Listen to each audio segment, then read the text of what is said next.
Painted painless learning. નમસ્કાર મિત્રો, આપણે કરીએ છીએ દાખલા નંબર 10 9.1નો. બહુ ઇઝી દાખલો છે અને મોસ્ટ આઈએમપી સમ છે. ધ્યાન રાખજો. આ દાખલામાં આપણને શું કીધું છે ભાઈ? એક 80 મીટર પહોળા માર્ગની બંને બાજુએ સમાન ઊંચાઈના બે સ્તંભ શિરોલંબ સ્થિતિમાં છે. ઓકે બેટા, અહીંયા ધ્યાન રાખો. હાલો, આ એક માર્ગ છે એવું સમજી લો બેટા. માર્ગ એટલે કે આ એક રસ્તો છે, બરાબર? હવે આ માર્ગ જે છે એ કેટલો પહોળો છે? 80 મીટર પહોળો છે, બરાબર? ધ્યાનથી સમજજો, આ સમજવું બહુ જરૂરી છે. ઓકે, થોડુંક હું એને નીચે લખી નાખું છું. ધ્યાન રાખો, 80 મીટર પહોળો છે. ઓકે બેટા, હવે દાખલામાં આપણને એમ કીધું કે સમાન ઊંચાઈના, એટલે આપણે અહીંયા બે સ્તંભ દોરી નાખ્યા. પહેલો સ્તંભ દોરું છું અહીંયા, ધ્યાન રાખો. યસ, પહેલો સ્તંભ. આ બીજો સ્તંભ આપણે દોરી નાખીએ. ઓકે બેટા, હવે અહીંયા ધ્યાન રાખો. આ બંને સ્તંભ મેં અહીંયા ડ્રો કરી નાખ્યા છે, બરાબર? તમે અહીંયા જોઈ શકો છો. બંનેની ઊંચાઈ કેવી છે? સરખી. હવે અહીંયા કોઈ એક બિંદુથી આપણે અગર બંને સ્તંભને જોઈએ, બરાબર, તો અહીંયા ધ્યાન રાખો બેટા.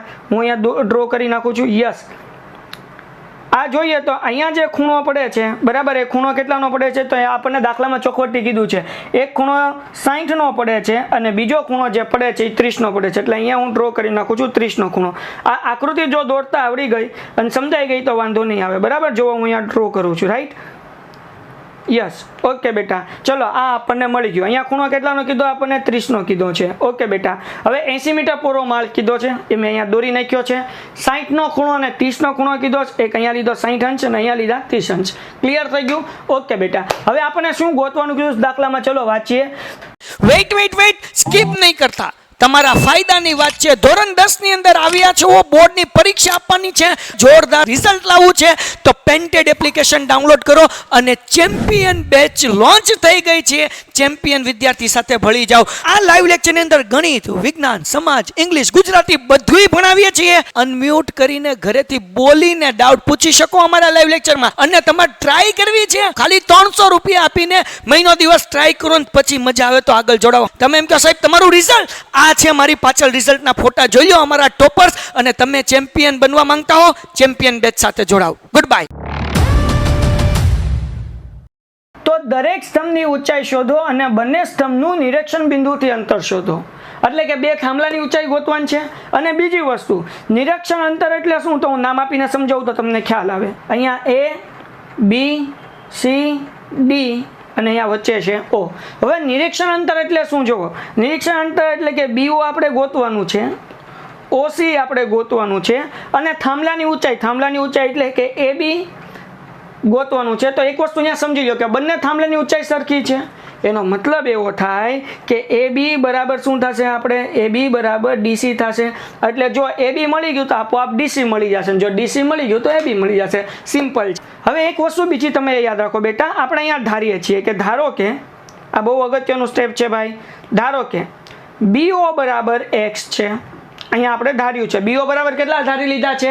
X ધારી લીધા છે. તો અહીંયા BO ની જગ્યાએ X લખી નાખું. ઓકે બેટા, તો OC શું થાય? તો જુઓ, હું OC ગોતું છું. ધ્યાન રાખો, OC બરાબર, તો કે તમે કહેશો સાહેબ OC ગોતું હોય તો એક કામ કરો, આ BC થી આ BC લો, BC માંથી આપણને જે આ BO X તમે ધાર્યું એ માઇનસ કરી નાખો. ઓકે બેટા, હાલો, ક્લિયર થઈ ગયું? તો BC કેટલા છે? 80 છે.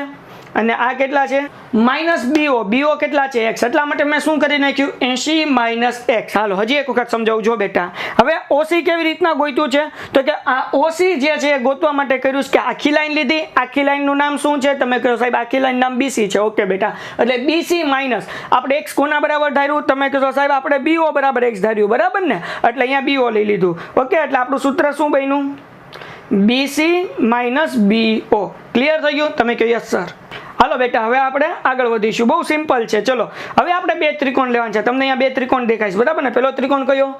ABO. આ પેલો ત્રિકોણ કયો તમને અહીંયા દેખાય? જો તમે જોઈ શકો છો ABO. પેલો ત્રિકોણ જોઈ શકો છો ને? ઓકે બેટા, આપણે પેલો ત્રિકોણ લઈએ ABO. તો અહીંયા લખું છું ત્રિકોણ ABO માટે. ઓકે બેટા, આપણે કયું સૂત્ર લેશું? તો કે સાબાના છેદમાં પા બા, બીજું કંઈ આપણે લેવાનું જ નહીં. ઓકે બેટા, જો અહીંયા હું લખું છું સાબાના છેદમાં પા બા. હંમેશા આપણે 10 નું સૂત્ર લેવાનું બધા દાખલામાં. ઓકે બેટા, હવે જુઓ, સાબાના છેદમાં પા કોનું સૂત્ર? 10 નું. પણ 10 કેવા? તમે કહો સાહેબ 10 60. ઓકે બેટા, એટલા માટે હું અહીંયા 10 60 લઉં છું. સમજો બહુ ઈઝી છે. ઓકે, સામેની બાજુ કઈ છે? એ બી, એટલે સાબા બરાબર એ બી લખી નાખ્યું. આ જે બીઓ છે એ શું થશે? પાબા થશે.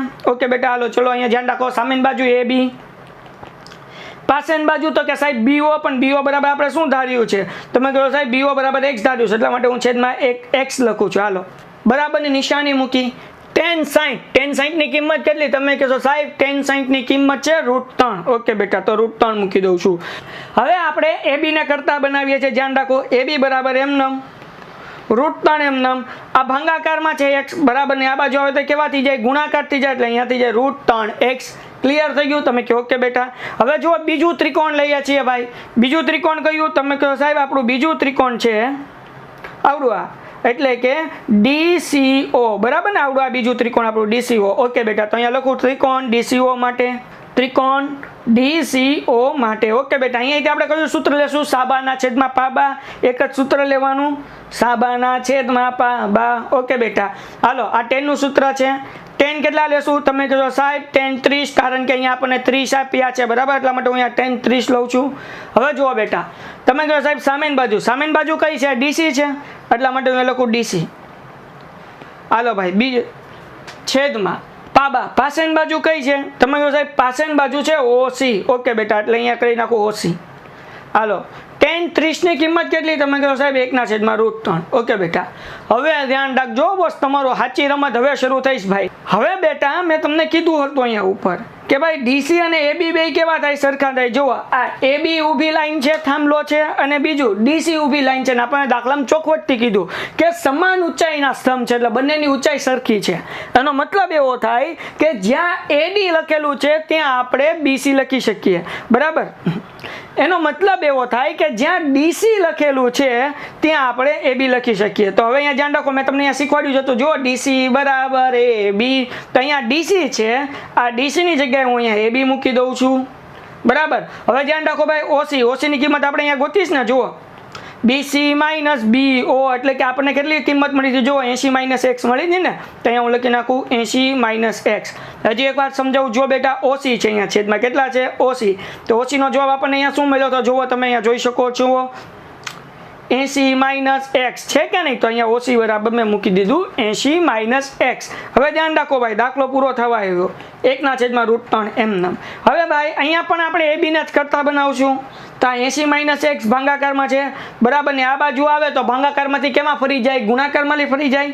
એટલે તેથી ધ્યાનથી સમજજો, AB બરાબર 1/√3 એમનેમ ગુણ્યા 80 - x. હવે ભાઈ મને ઈ કયો, તમને બધા ભણેલા હોશિયાર ગણેલા છોકરાઓ છો, હવે તમે મને એમ કે 80 - x વાળું કાઉન્સ છે. બરાબર, એનો ગુણાકાર આ 1 સાથે કરીએ આપણે તો શું જવાબ આવે? તમે કહો સાહેબ 80 - x જ આવે, એટલા માટે લખું. તેથી AB બરાબર 80 - x/√3.